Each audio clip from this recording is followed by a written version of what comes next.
A lot of the materials I collected for this show, I collected from the River Valley in Lethbridge. I decided to use a lot of natural materials in my work, partially because I like when I install the materials, I like how they alter our perception of these materials, and so I'm quite interested in the context, how context plays a role in the work itself, and also when an object becomes an artwork. When does a simple plant or a piece of vegetation become art? And I'm interested in changing the context of something in order to change our perception of that object. One of the Cairn works that I created was an homage to Constantin Brancusi's Endless Column, and I decided to kind of create that work in only 2 columns high as an homage to his postmodernist achievements in sculpture.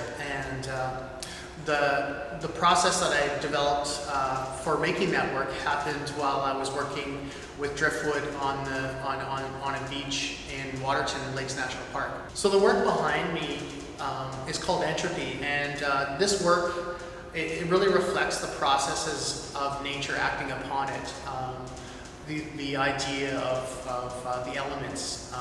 So you've got, I used fire to char the work. I've drilled holes in the work, and I've sanded the work back so to allow the wood to kind of show through the darker charred areas of the wood. I was trying to find ways of creating an installation using something that's non-traditional, and that kind of led me to working with plants and vegetation. So I'm also interested in the diversity that happens in a healthy ecosystem where you've got a diversity of plants, and that diversity is kind of a community. So for one of my installations, I used a plant which was goldenrod, and the interesting thing about the goldenrod is that there's a certain fly species that lays its eggs on the goldenrod.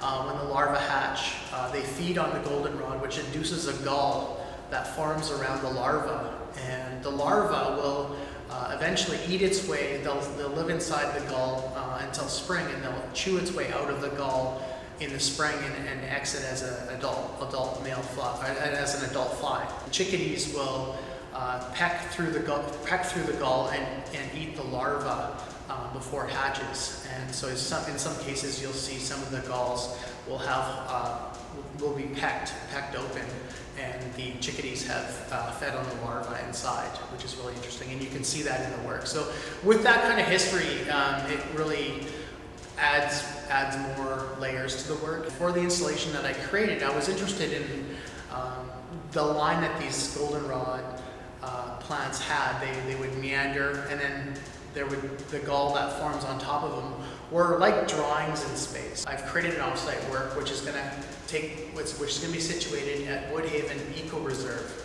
and the work itself is 4 stones with the engraved text "All time is now." And what I intend is to situate the stones in the eco reserve, and for the viewer to encounter the stones and to contemplate really what that phrase means to them. If we want to know what we're going to be doing in the future, we look to the present, we look to the moment, this moment now. That will ultimately determine what how our future is going to unfold. So really it brings everything back to the present and allows us to look at the moment in this time now. I'm also interested in how the work relates to place. I'm interested in how people are going to interact with the work in a particular setting. So I'm interested in the people thinking about the present, but in relation to where they are at that moment. So bringing in time and place into the work.